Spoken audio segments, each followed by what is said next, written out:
Hey everyone, how are you doing today? Thank you so much for joining our webinar. We have a very meaty topic that we're going to unpack, and that is what it takes for your video to stand out in 2026. We're going to be sharing insights from our recent video trends guide, discussing why these shifts are happening and how you can apply that to your content strategy. If you're new here, I'm Kaitlyn Rossi. I am the creative director at Storyblocks. We are a stock media subscription service that helps brands and creators make better video content faster than ever. And I'm joined today by Byron Stewart. Byron has over 12 years of experience in social media and influencer marketing. He's currently the director of social at Team Epiphany, where he leads strategy and content development for fashion, lifestyle, retail, and tech brands. He's also the author and editor of the growing Substack Tapped In, where he examines the culture and creativity that's driving marketing today. So welcome, Byron. Thanks so much for being here. Thanks for having me, Kaitlyn. Hey, everyone. Excited to chat today about making your video stand out. Like, we got some good stuff, ready to talk about it. We definitely do. Quick PSA for the audience before we get into it. You'll notice that there's a chat and a Q&A window to your right. You can submit any questions or engage with your fellow audience members there anytime during the discussion. We'll try to address some of the questions throughout, but we'll also have a dedicated time for Q&A at the end for anything that we don't get to. And also, we will be recording this event and sharing it afterwards, so you can check back in on it or watch it if you have to drop early. All right, and so with that, let's get into it. Before I throw it over to you, Byron, with some questions, I want to share a quick breakdown of the video trend predictions that the Storyblocks team highlighted in our 2026 guide, just to set the stage for some of the things that we'll be referring to. We categorize some of these trends as visual trends, which represent really aesthetic styles, and others we're calling content trends, which are more about the format, the medium, and the subject matter of that trend. So with that, we're going to bring it back to you, Byron, and get into our first topic, which is the return of premium social content. So Byron, you've said in one of your articles that it's never been harder for brands to break through the noise. As a result, we're seeing a return to high quality original video content as the differentiator. Can you expand on that a bit? Yeah, absolutely. I think, brands, and I'm sure everyone that's, watching either particularly does social or marketing for a brand or even for themselves, we all know how difficult it is to break through social today. Everyone is fighting for attention, whether that's fighting with other brands on feed or with your friends posting, with creators you follow, celebrities, etc. There's so much noise happening right now that it's harder than ever to break through. And I think what we've been seeing over the last, I would say over a year and so, is that brands are now investing in more high quality video to really break through, right? And it's basically, to put it simply, it's brands having more of an intentional point of view with their content and also making more original content. And we'll get into a few examples, of course, but essentially, I think I want to make it super clear that premium doesn't always mean it looks the prettiest. It's like super overproduced. It's really, again, about having a point of view, and we'll get into a few ways of how brands are doing that currently. Great. Yeah. So I think let's kick it off with an example. So tell me about a brand that you think is doing this really well right now. Yeah, I think we can look at Wimbledon. Obviously, Wimbledon is a huge event in tennis. There's so much, attention to that particular event, and their Instagram account or just social account in general is a masterclass in premium content. They've developed a number of content series that sort of builds a world or universe around the game of tennis or around the Wimbledon event. And one of those content series is called The Sounds of Wimbledon, which plays into, ASMR and just the sounds of everything that happens when playing tennis. But it's an amazing, amazing example of premium content.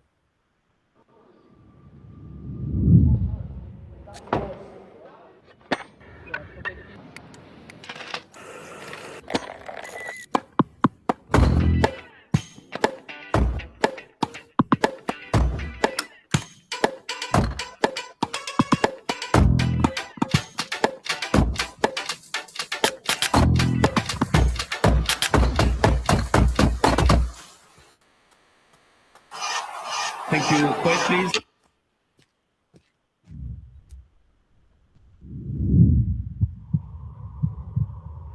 Championship point.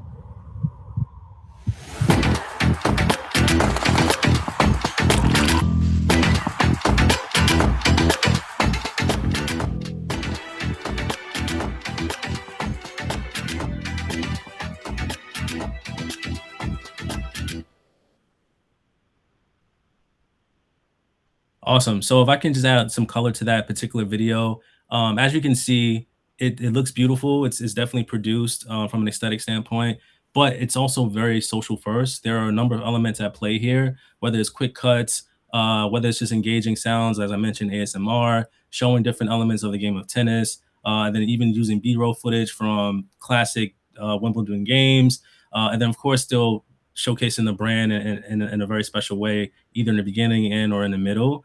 So all of these elements are at play to make a really, really great, story for the brand. And they do this very, very well with just a number of different content series. So definitely check them out on their Instagram. I think Wimbledon is coming up, I guess, in the next couple of months. So they'll do something real cool again, but definitely a great example of premium content. We can get into other examples, if that's great.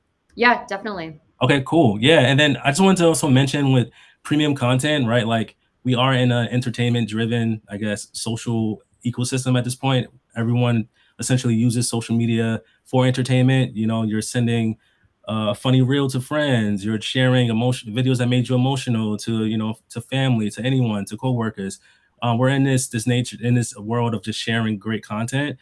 So with that said, brands are making more entertainment heavy content. I mean, we're seeing the shift from an industry standpoint of Gap, like hiring literally an entertainment executive. So with that said, a great example of that is Kava. They literally created a dating show, which is crazy when you think about it on the surface, but when you really think about it, it's actually very smart of them. I mean, everyone goes to Kava, all different types of people, couples go to Kava. And the cool thing about this series is like you find your bowl mate essentially, and you sort of like go on this speed date while building your Kava bowl. I think it's very, very brilliant in a very fun way to create some cool content that people want to watch.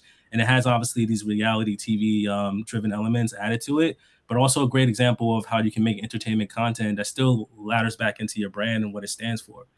And then Dr. Seuss, one of my favorite accounts to follow on social. Over the holiday, they unveiled their Grinch character, who is doing everything under the sun, whether it's jumping on trends.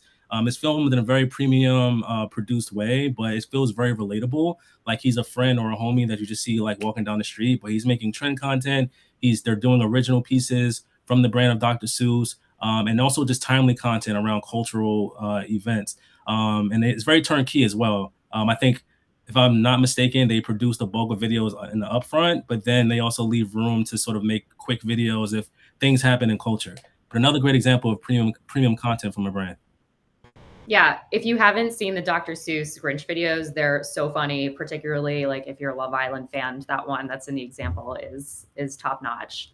Yeah, I think like so. One of the things that you mentioned, is that like this trend towards coming back to premium content is not about creating video that's like just expensive looking or like the highest produced, but it really is about just like the quality of the idea and the development that goes into that. So with that in mind, you mentioned a couple brands that are hiring like chief entertainment officers or bringing in TV writers to work on some of these original series. So what should companies who were looking to do this style of content be investing in this year? Yeah, well, number one, you should be investing in a team and resources. I think the common misconception is, brands, especially executive leadership, may see one brand make a show and they're like, oh, let's make a show, but you don't really have the resources to do that. So number one, I would start there. Either you have an internal team that can help produce a show or produce this type of content, or you can hire an external agency that can help from a creative standpoint. So number one, start with the resources, put the right people in place to make sure you can make this content.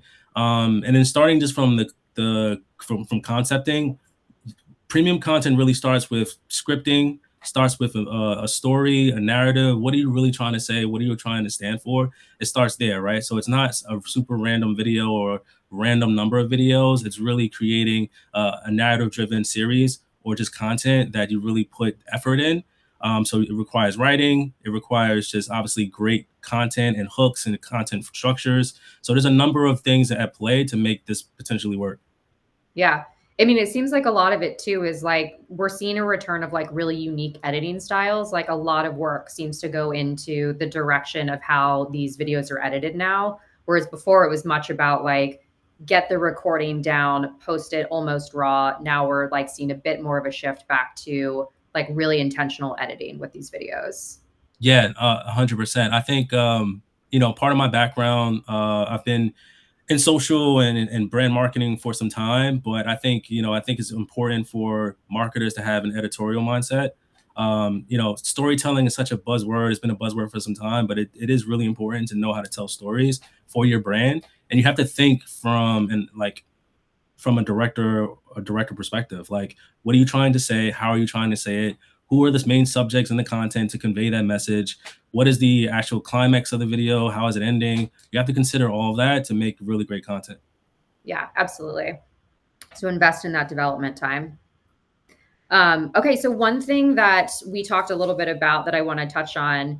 So recently, I'm not sure if the audience has seen it, but it's been making the rounds. Instagram's CEO, Adam Mazzaro, did a state of Instagram post, which was really like a 2,000 word essay, just over a series of like image carousels, where he essentially admitted that AI is going to be able to replicate any aesthetic soon. So your point of view and really like the imperfections in your content are Mhm. going to resonate more. So I wanted to ask, kind of what your thoughts are on this take, Byron. Yeah, absolutely. Well, first and foremost, Adam Mosseri is a good friend of everyone that works in social. Every time he drops a video, you're just like glued to your screen and see what updates should I consider for our strategy and what has changed today in social because it's so frequent. But with that said, my thoughts on his essay was, I thought it was very interesting. One, I thought it was interesting coming from him, being that obviously he leads the platform and they're pushing AI essentially. So I thought it was very interesting that he commented on, made a whole essay about AI and its current landscape. But my initial thoughts is this: I think that he's right to a certain extent. I do agree that AI is advancing at a rapid pace. Eventually, we'll be able to create any type of aesthetic. With that said, I strongly and firmly believe maybe it may catch up one day, but I believe what separates human-made content from AI content is taste, is experience, is cultural nuance, and that's what gives us the ability to like stand out and have a point of view. So amongst the AI slop that's happening right now and that will continue to happen, I think brands that have a strong point of view and can show that a human is behind this can literally like win and break through in that way. And then as far as imperfections, I kind of disagree with him on the idea that everything has to be raw and lo-fi. I do think there can still be a balance. You can have very premium produced looking content, have imperfections. We're seeing it with a number of examples that we just shown, like Kava's bowl mates. That's not all perfectly edited. There's some bloopers. There's like just real human energy in that content that feels very real, even though it looks gorgeous. So I do think there's a balance of lo-fi and premium that you can still execute as a brand. Mm-hmm. Yeah, I mean, a lot of those examples that you shared, they are really well produced, like well shot, directed. The sets are amazing. So I think like that will still be a piece of the premium content. It doesn't just have to be, something that's like that feels raw because like as you mentioned, AI will be able to replicate that aesthetic as well. So it's really going to be the point of view and the perspective. I think that's, going to be unique and set apart the content in the AI Definitely. world. Yeah. All right. I think with that, I would love to jump into the next topic, which is just kind of going over some of the aesthetics showing up in visual trends. So we spotted a number of styles that we saw a lot kind of popping up throughout the year and are really, we're predicting are going to be trending as we go in. I want to highlight a few and talk a little bit about these from the context of what's motivating the aesthetics, like what's the feeling behind the look that's coming up here. So this is less about like, these are the trending visuals, you should try and replicate this, but what's behind them and understanding what people are looking for so you can, have full awareness of that. So my first question here, so mundane contour. This is like the first aesthetic that I want to talk about a bit. Mhm. How would you describe this trend? Yeah, absolutely love this trend. If I can put it simply, to me, this trend is basically making the ordinary aspirational or extraordinary.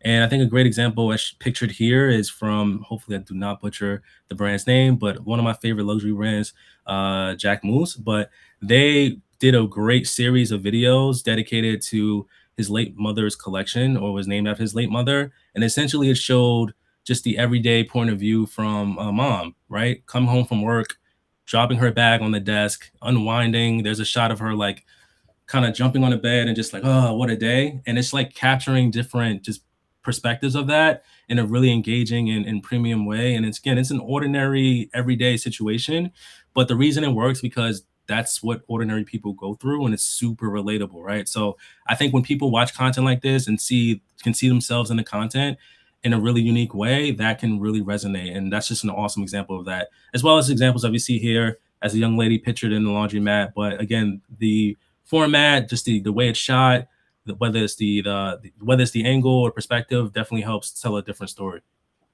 Yeah, I think a lot of it is really about, like, one of the quotes I think that you had was like making the relatable feel aspirational through like specific cinematic framing and like hyper stylized editing. So it's about taking what is like a raw scene and then applying like a very high style to it. Like in photography, you'll see a lot of hard flash. So that really makes it feel kind of like editorial and fashion. But then if you look at what's going on in the shot, it's like messy backgrounds. It's, just kind of normal clothing. So what's styled about it is the way that it's shot, the way that it's captured, but the setting itself is like what's relatable. So it really makes that feeling or that moment feel like it's high end or luxury. Definitely. And I would also add that don't overthink it, right? I think there's so many content opportunities underneath our noses that sometimes we think a little bit too hard about trying to make something super amazing and something no one has ever seen before. But think about your actual environment for your company, for your brand, for yourself. Think of everyday routines. You can literally make content around that. At my time at Foot Locker, some of the content series that I developed was literally shooting employees going in the stock room and checking out the new sneakers of the week. They do this every day on their own, and it's something that we just have conversations around very casually, but that itself is content. So of course we shot it in a more stylized way, added some brand elements to it, and it was very successful on Instagram and TikTok. But that's just a way of like kind of looking at your current environment and finding opportunities to make content. Yeah. I want to hit on a couple questions that are coming through from Q&A because I just think they're relevant to what we're talking about.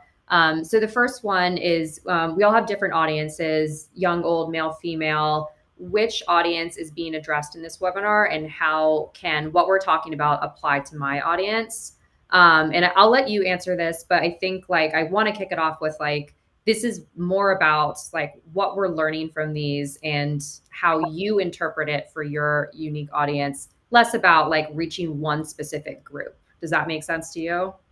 I agree 100%. I wouldn't look at it as this is for one particular audience. You would sort of take what's being shown and what's talked about and make your own version of it that makes sense for your brand and or for your business. But overall, this type of content resonates with everyone. I mean, if they're on social, this is what they're seeing, whether they're millennials, younger millennials, Gen Z, Gen X, or even older. Like if they're on social media, they're being exposed to different types of content. So anything that you put out on these platforms is how you would connect with them. Yeah. And then another one here for us small business owners that are not marketing experts, what does mundane couture mean, and who should create this kind of content? So I think we kind of explained like what we mean by this. Who do you think should create this kind of content? And I guess, how do you know if like a particular style might be right for your brand to try? Yeah, it sounds cliche. I think anyone can do it. I think there are examples of that where there was a car dealership and every day they make deals, and they started making like an office style series, which is about everyday interactions with customers, at their car dealership. So who would think a car dealership would be making fun TikToks or engaging in Instagram reels about just selling cars all day? So I think don't overthink it. Everyone literally can make content regardless of what you do. You can literally be, I'm joking right now, but you can be a plumber and you can have like plumbing services and you can make content about a day in the life as a plumber. There's a account that I follow on TikTok. He does drywall, and he has like over 100K followers just showing his day of doing construction. So I think you can literally make content about anything. And this is a totally different conversation, but we are seeing a very, very like shift to more niche communities. So people in subcultures. So if there is a thing that you're very, very proud of and passionate about, make content for it. It's all good. Definitely. Okay, I want to move to our next aesthetic trend, and this one is called dreamcore. So it's a bit like ethereal, playful, dreamlike visuals. Byron, what do you think that this visual style is trying to evoke? Yeah, it's a bit of surrealism for sure. I think it's also just brands building, sort of just new worlds and just like very, very innovative and dreamy worlds around their brand. I do think it's a form of escapism, not in a negative way, but I think, you know, unfortunately on social media, there is a lot of toxicity. There's a lot of stuff, content you may not want, negative content you may not want to encounter. And I think we're just seeing brands just make more dreamy, more aspirational type of content, and sort of help people escape and just think from like a fictional lens that can maybe inspire them, empower them, make them laugh, make them cry in a good way. So I think we're seeing this rise with sort of dreamcore content. Hmm. Yeah, I mean, we've seen like a lot of examples of this in like beauty brands or fashion brands. I feel like that's kind of an easy tie for them to tap into something that feels like very ethereal and dreamy. But we're also seeing it pop up with brands like Apple, how they kind of leaned into like the liquid glass style on all of their buttons for their applications this year, and then kind of replicated that with the Apple TV logo, which they actually like is not a digital creation. If you watch the animated logo, there's like a really cool behind the scenes video that talks about how they used different layers of glass and like practical effects with lighting to make that happen. So they are also like a more just kind of general consumer brand that's really leaning into this dreamy style and look. Um, yeah, and I think it is like a bit of a throwback to like nostalgia as well, which like, you see pop up a lot in social media. Yeah. I wonder how many people watching right now participated in the 2016 trend. That just reminded me because you said nostalgia. That was a fun 2 weeks. Yeah, would love to hear in the chat who's in on the 2016 trend and who did it. I myself skipped it. I got a little self-conscious before I did it, but I thought about it for sure. Right. All right, cool. I would love to jump into our next one just to kind of keep us flowing here. And this trend is illustrated animation. And I want to preface this a little bit with like what we're going to see here is what I would consider to be different aesthetic styles. But it's more about like a medium that is trending right now. And I wanted to ask, like, why do you think this is starting to pop up more? Why are we seeing more brands and companies try this like animated style? Yeah, I think there's a number of reasons. I think one, to diversify just like your portfolio of content. I think, throwing in animation into a mix just offers a nice surprise and delight for your consumer. So you're just seeing brands sort of just figure out different ways. It's just figuring out how to make different types of content.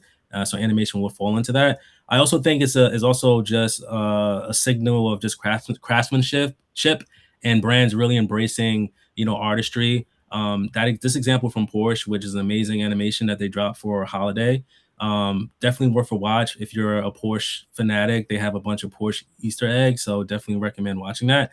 But people love this video not only because it's gorgeous and it looks amazing, but the fact that the brand mentioned that it was handcrafted by a particular artist, and people love that they sort of announced that no AI was used to create this. And we are seeing this, not to sort of change subjects, but it's sort of connected. We are seeing the shift where brands are being more vocal about not using AI, and it's sort of resonating even more positively with consumers. So this Porsche ad or Porsche animation spot literally went viral because of their stance in that regard. So I definitely check it out. And then from example from Hermes, right? They've been commissioning a number of artists to do hand sketches, and they would animate them. And they've, I don't forget the number, but at least over 10 artists they commissioned throughout the year to create assets for them.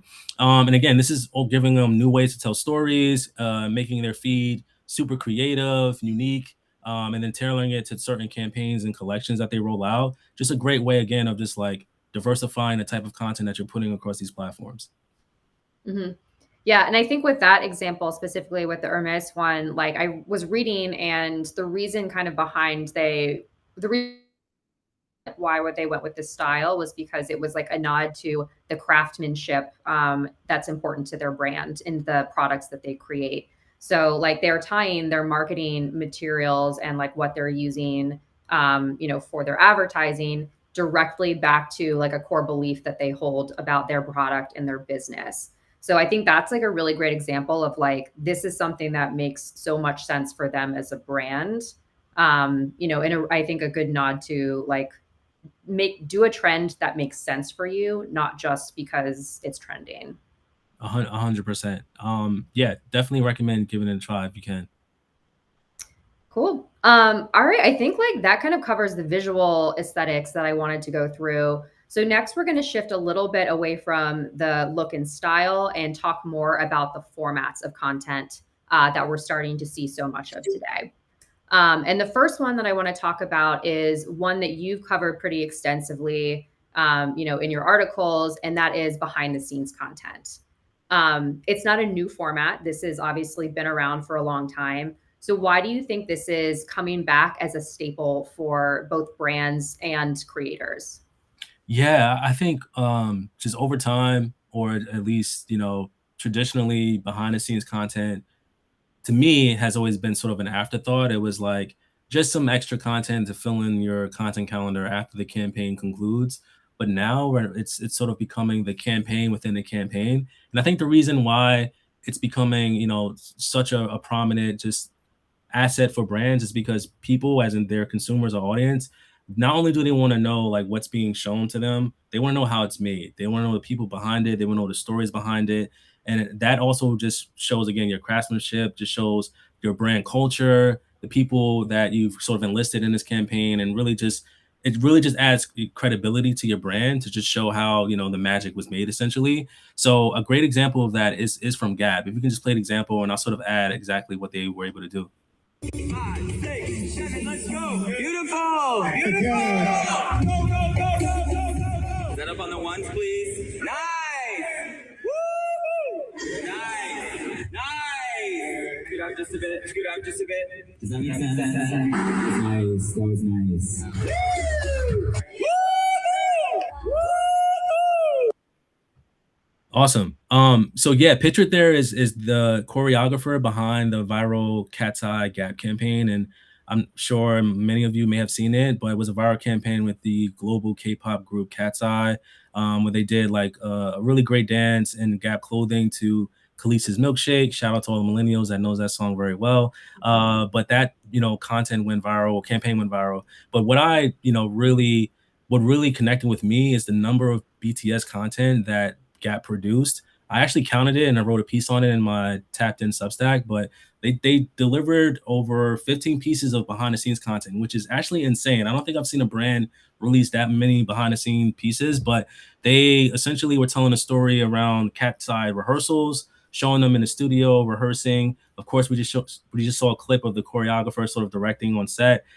They did fun videos about the culture, how producers were interacting with the guests on set and things of that nature. And again, it's a really great way of telling the story within the story. And I have a great framework for those that are interested in behind the scenes content. I call it PPC. And essentially PPC stands for behind the scenes is really incorporating the people, the process, and the culture.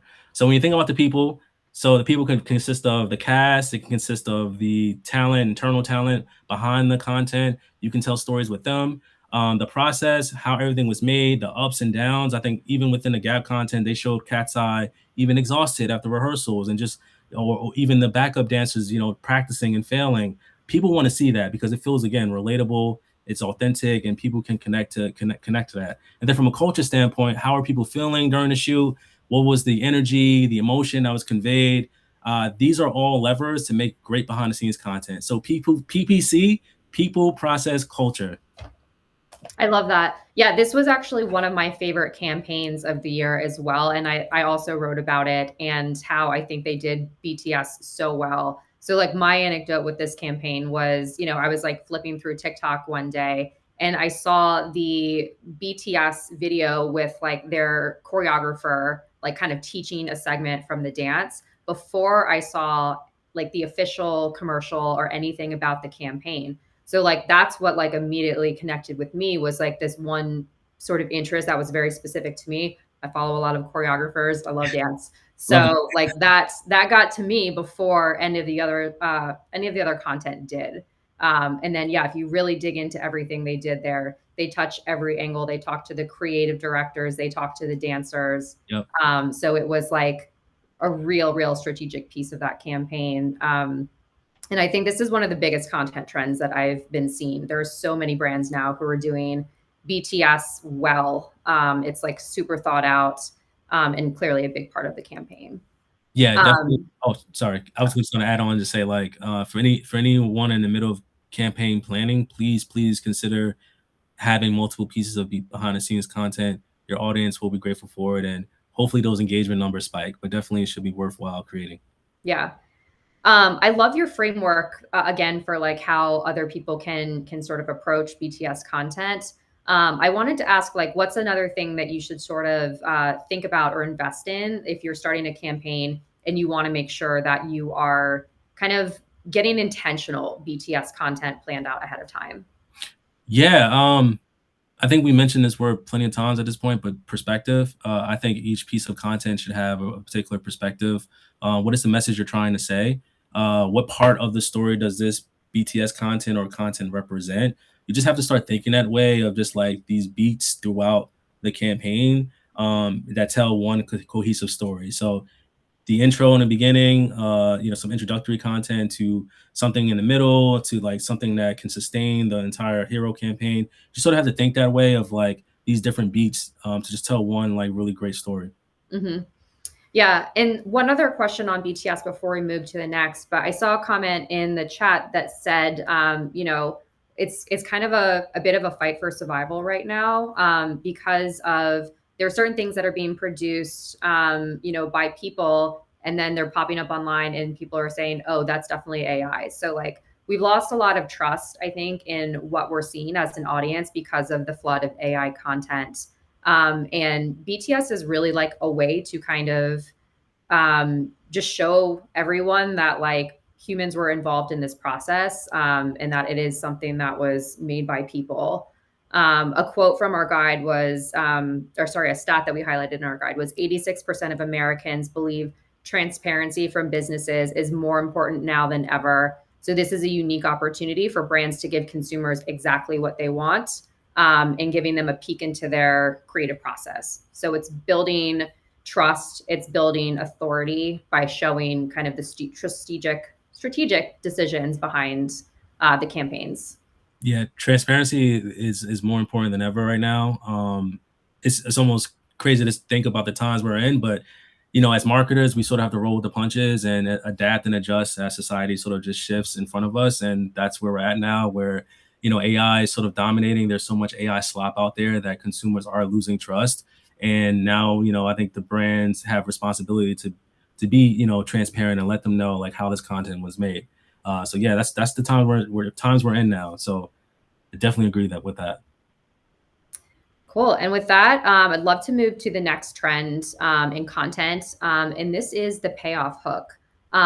So I think this is another one that it's like we've seen this happen before, but it seems to be coming back again. So could you explain what the payoff is, what the payoff hook is, and give some examples of that? Yeah, absolutely. So this is necessarily not like a new trend. I think it's just coming back. It's just stronger than ever because brands and creators are fighting to get people's attention, and now people are even more intentional with using social media because of like the conversation around screen time and things of that nature. So with that said, typically they say you have 3 seconds to grab someone's attention. I would argue now it's even shorter. It's probably 1 to 2 seconds at this point. So the payoff hook is essentially leading with like the biggest moment within the content. Like essentially, it should answer this question, like, why should I care? And why should I care is from the perspective of the audience. So essentially, you lead with a clip that immediately tells them what the content is about. Then you sort of rewind and then tell the complete story. So let's play an example and we can sort of see how that works. You're on YouTube. Yeah. Yeah. He used to trade. He doesn't have any money. My son. Yeah. He pretend to trade and I'll just pay for the card. I can hook him up. Okay. You want to make a trade? Can I see what you got? You got some cool stuff in here. Good things in there. Yeah, you got one really good card right there. Oh yeah. Yeah, that's the big boy. He pulled that himself. Yeah, I think that's about a $75 card. Yeah, I Yeah. told him that last night. He just started opening about 3 weeks ago. Nice. So that's about, I give it a month. It was so hard finding. Yeah, anything, yeah. So yeah, you got to pick out a card you want to trade for. I got cards in the binders over there too you can look through. Yeah, pick out any card from there and I'll trade you for it. We think it'd be right there. Oh, yeah, I'll trade you for that one here. First trade with somebody other than me. All right, will you trade me this Mimikyu? Yeah? Here, take that. I'm going to show this to the camera real quick. All right, I am trading the Mimikyu EX. He's getting the Jolteon Trainer Gallery. I'm saying hi. There you go. Enjoy your first trade, man. Tell him thank you. Thank you. Yep, have a great day. Oh, yeah. Stop. Woo, you got great Nice. Appreciate that. camera. We're on YouTube, man. Yeah. Give me a couple weeks. It'll be on YouTube. Pokebeard on YouTube. All right, awesome. So Pokebeard is a Pokemon collector, and Pokemon has had its resurgence in trading. It's actually incredible to see how much that brand continues to be popular. But he's a card collector, and he films his trades. So essentially, that kid was doing his first ever Pokemon trade. And the way Pokebeard framed the content, he showed the kid his excitement in the very beginning, just being super ecstatic, super excited to make his first trade. And then it sort of looped back into the start of the content. And then as we play the entire video, you actually saw that part return. And this is a way of that creators sort of leading with like that payoff, leading with that moment or clip that tells the audience this is what it's about. So it immediately hooks you in. It's a very, very simple tactic essentially that you can use for your videos. And we're seeing it from a number of creators and even brands now at this point. So definitely worthwhile and checking out and executing yourself.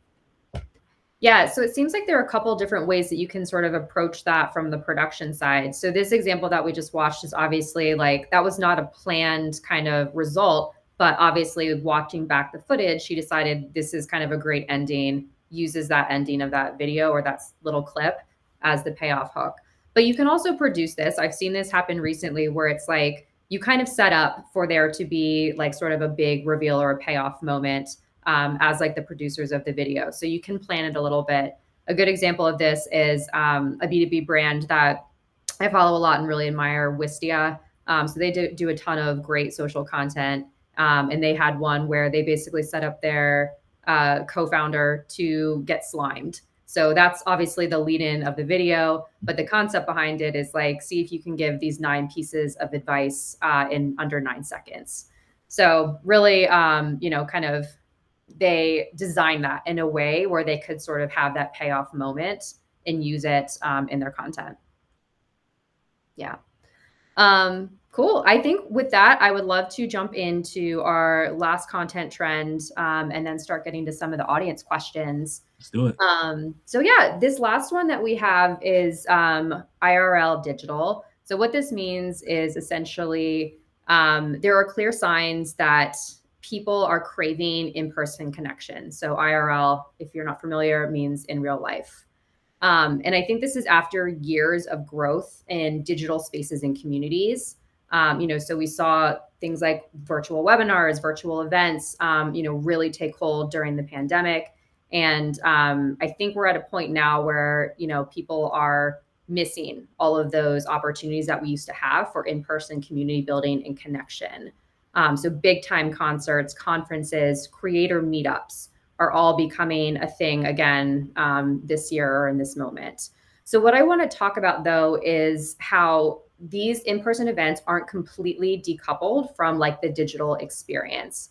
And I think where we're really seeing it play out is with digital video and social video in particular, just playing a really large role in extending the reach and the lifespan of these in-person events kind of beyond the day of. And I think what the content does is it really like helps strengthen that feeling of community. And then it perpetuates the desire to be part of it in these social online spaces. So one of the examples I have here is from, this is coverage of Beyonce's Cowboy Carter concert. And a big part of the culture for this tour was the DIY fashion scene. So how people were putting together their own outfits in like really artistic ways. And this is really something that grew online during the months that the tour was ongoing. And it brought people into the know and kind of set the expectation for what that community in-person experience was going to be like. So just wanted to kind of play that through as an example really quickly.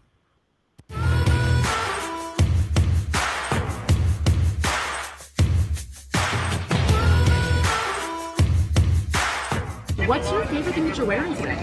My pants. I came up with the concept off of her song "My Rose." On her album is dedicated to her son. I customized a lot of this. My nails are probably my favorite, but the hat's probably a close second.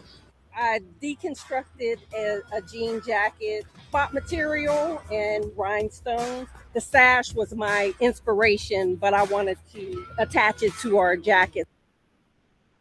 Yeah, so that's just one example, but I've seen this happen a lot of different ways. So Byron, I wanted to ask you, what are some of the examples that you've seen of like this move towards, more in real life experiences and how that is being paired with the kind of digital component? Yeah, absolutely. So I think what we're seeing, of course, there's been a lot of conversation about going analog and people sort of wanting to connect more IRL, or I should say in real life. So we're seeing the push to more like in real life activations and community events to your point. And I think a way to look at this is that those IRL events or moments are content engines. You can literally create a ton of content out of these meetups or out of these activations that are happening on the ground. And I think some great examples, what obviously you just showed the Cowboy Carter example, but I do think there are, depending on the vertical that your brand sort of serves, there are obviously events catered to your audience or your industry. Like if an example would be like a music brand. If you are a music brand, you can sort of like document a festival on the grounds, right? What are people listening to? What artists they're looking forward to the most? What are they wearing? I mean, there's a number of content franchises or series or quick videos that you can make just coming out of that in-person event. And I think that's a way for brands to start thinking about things. Like you can lead with IRL and make a content plan around it. So I think we're starting to see more brands invest in that, where they're leading with like IRL events and then having their social team and content team literally make a plan how they can amplify it, whether it's through like different content franchises. And that can be interviews, that can be some trends on the ground. But again, it's just really merging IRL and digital together. Yeah, absolutely. And it's, I think, a lot about not just promoting the event or kind of like showing that it happened, but it is like that continuation of community building, maybe particularly for the people who like don't go to it, So it's like a way to sort of bring them into that feeling of community with the people that maybe they see as their people, Definitely. Cool. All right. I think that's it for the trends questions. I'm going to ask one last before we move to Q&A.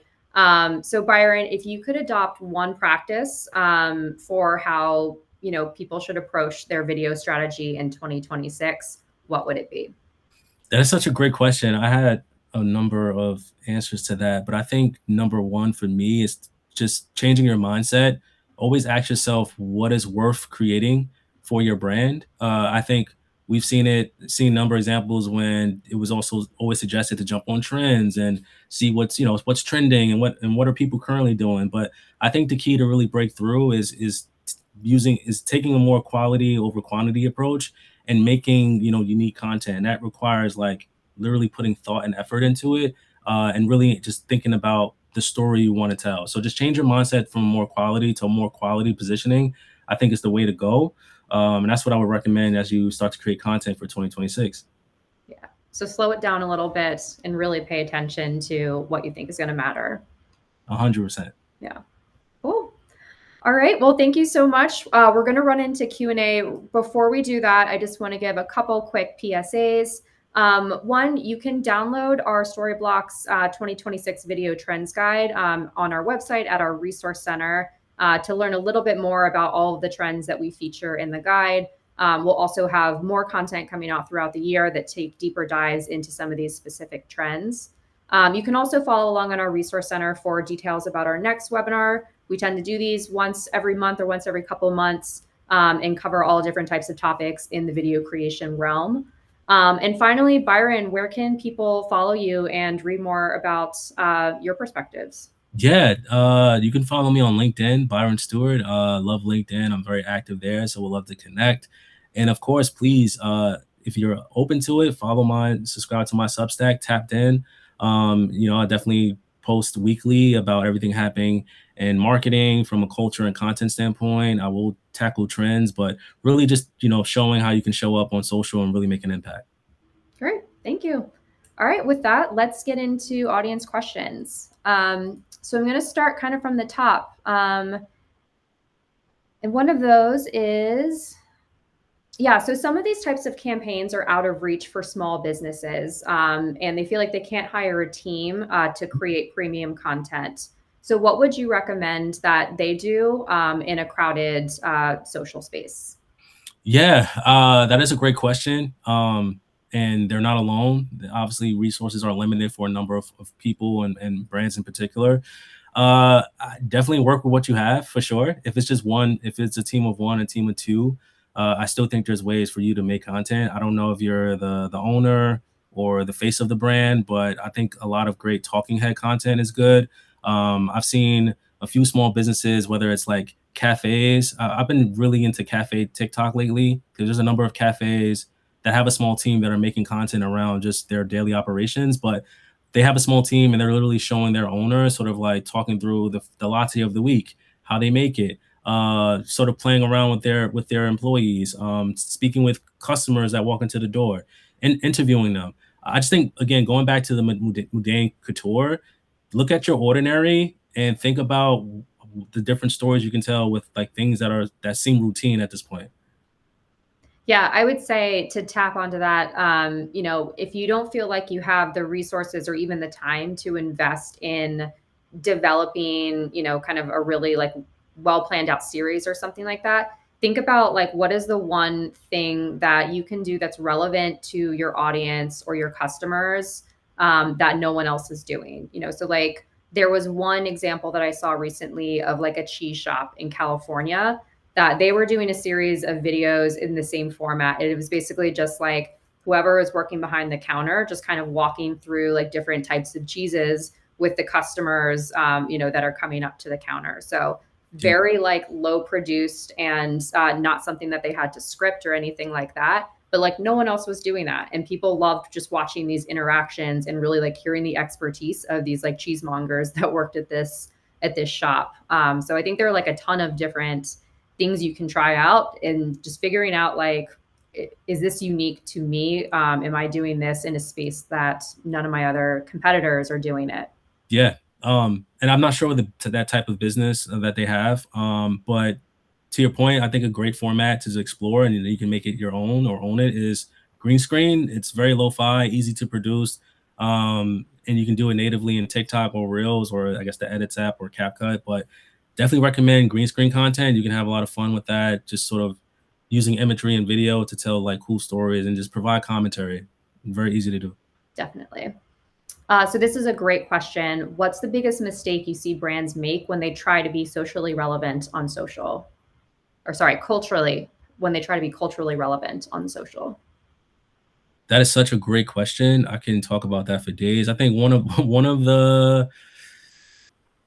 I think what we're seeing right now is that you don't have to speak to everything. And I think some brands fall into the trap of, because this is a trending conversation, this is what the cool kids are talking about, let's jump in it. And I think you can come off very, very forced and just not authentic at all. And I think there's been a conversation around brands jumping in comments. And now, like, if you go to any viral video on TikTok, you're going to see 40 brands comment under it. 5 years ago, that was a unique take where like only certain brands were doing a lot of community management. Now everyone is doing it. So it doesn't feel special anymore. And it feels very forced. But I think being very tactful in like what you speak to and what you engage with can help you differentiate and stand out. A great example of this is Merriam-Webster. They have, to me, the best like example of community management. Just recently, I'm not sure of who follows Kai Cenat, but he's one of the most popular streamers in the world right now. But he pivoted from streaming, is now starting a fashion brand, and he's like reinventing himself and reading and things of that nature. So he's documenting himself reading, and he started posting online about it. And he's struggling, is not perfect, but Merriam-Webster sort of retweeted it and commented saying like, keep going, Kai, like we support you. Simple affirmation from them, but it showed them being connected to culture, but also it made sense for them to comment on that because their brand is this dictionary brand. And within their DNA, it's about improving reading and learning. So it made sense for them to comment on it and just engage. So that's a great way of looking at it from a brand perspective. So I hope more brands look at it from that standpoint. Yeah, I love that example. Are the social media algorithms, like things like YouTube, attuned to a certain style that's effective for promotion? And as far as content, is some more entertaining, some more serious? Do the algorithms prefer essentially one style over another, when you're thinking about social? I want to say it prefers one style. I do think the structure of your content matters. I think you have to have a hook, regardless of what type of content, whether it's serious content, whether it's funny, comedic, emotional, happy content. You need to have a hook that brings people in. So I would look at content more from like a format and structure standpoint. Regardless of what you want to talk about, there should be a way you sort of structure your video. So one, have a hook. The hook should be the promise. We already talked about the payoff hook, but essentially it could be a text overlay. Immediately tell people what the content is about to bring them in.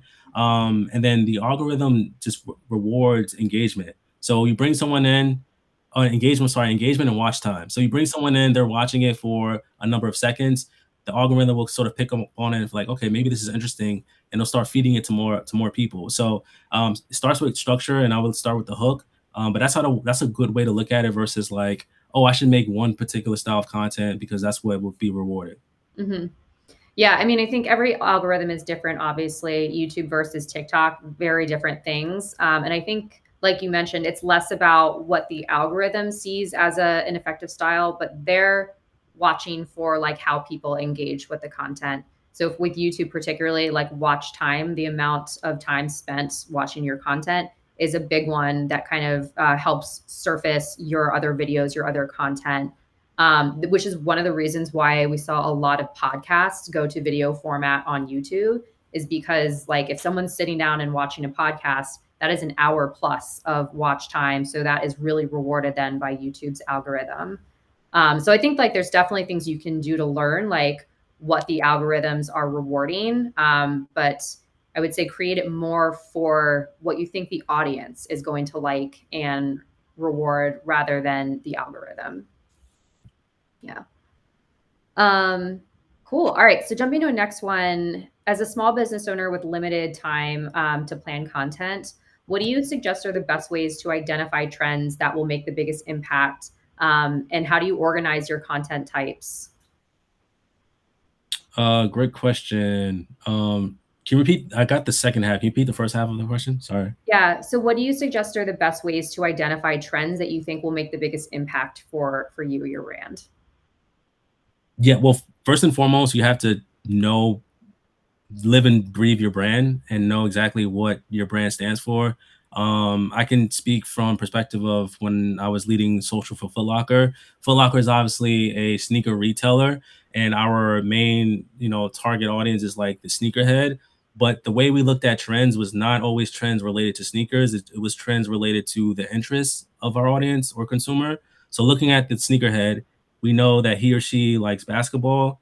We know that they like rap music or hip hop. They know that they like art, just cool lifestyle things. So anything trending in those verticals, we'll be able to sort of leverage for trends and just content. So I would look at it from just understanding your brand, and everything that it stands for will help you sort of identify trends that make sense. How to find trends is a totally different discussion. I have a number of ways to do that. We don't have enough time for that, but if you do follow me on Substack or LinkedIn, I can definitely give you the sauce there. But I definitely recommend, if you have an Instagram account, make a dummy account. Essentially, I use that to essentially just sort of keep track of all relevant news and trends.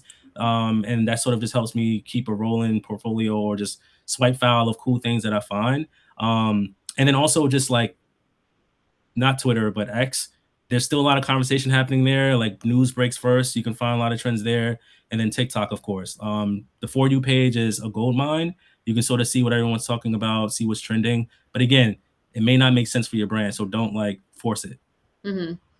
Yeah. And I think like in terms of figuring out what makes like the biggest impact, I mean, you can definitely test into things, you know, before like committing to doing a full social series.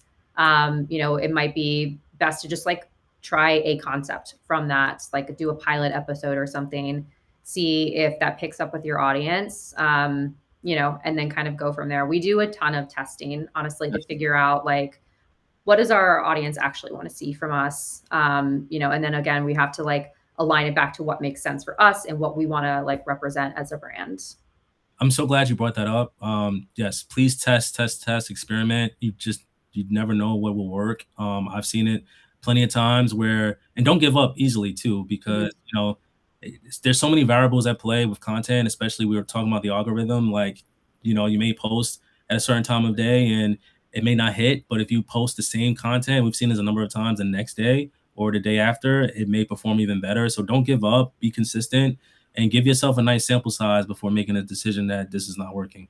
Mm-hmm. Yeah. I mean, and how to organize, do you have any tips for like, I'm not sure if that refers to like strategy and like planning or how to organize like within your feed, but let's think from the strategy side. How do you organize that? Strategy, it's not one and the same, but I use a number of tools to do that. Well, first I'll start with just like content and strategy. I definitely organize all of my Instagram save collection. Actually, I'm not sure if anyone follows Rachel, link in bio, but I had a guest article in there where I talk about how to organize your saved Instagram saved collection. So I do everything from saving like good brand content to saving videos with interesting hooks to saving videos with specific edits and like how they're editing their video, formats, green screen, carousels. Like it's kind of a little bit insane, but it's helped me organize. There's a lot of creative thoughts and thinking that I can easily reference like good material that can help inspire some original content on my own. So that's how I sort of organize content. But then there are a number of like, from a strategy perspective, I do think what's happening in the industry, what's happening in the world will inform like your thinking around, you know, how brands activate and show up. So whether that's like keeping like a Feedly or just like having a daily organizer of articles under relevant mediums, that's something that's helped me a ton and sort of keep track of what's happening in marketing, what's happening in particular verticals. So I read that daily and that just helps like sort of help me think about strategy in interesting ways. Mm-hmm. I think we have time for one more question, so I'm going to do it quickly. How do you decide when social should lead brand strategy versus support it? I'm biased, but social should always have a seat at the table. I don't think there should be any circumstance where social is an afterthought. So I think we're at this point where you can't disregard social as the most important channel for a brand. Especially for younger audiences, you know, younger millennial, Gen Z, they go to social media first to learn about a brand and search products and just for discovery is important. So I would say that social should always be at the seat with, you know, all the marketing functions. So that's how it should be structured. And I think brands that are winning right now understand that they're social first. So they have their social team ideating at the top of, you know, the campaign workflow. Yeah, I love that. With that, I think we're at the end of our time. So Byron, just wanted to thank you again so much for joining us for this conversation. And thank you so much to the audience for your time and submitting so many questions. Continue to check out the resources that we mentioned here if you want to hear more from us. We appreciate you coming today. Bye. Thank you, everyone. Bye.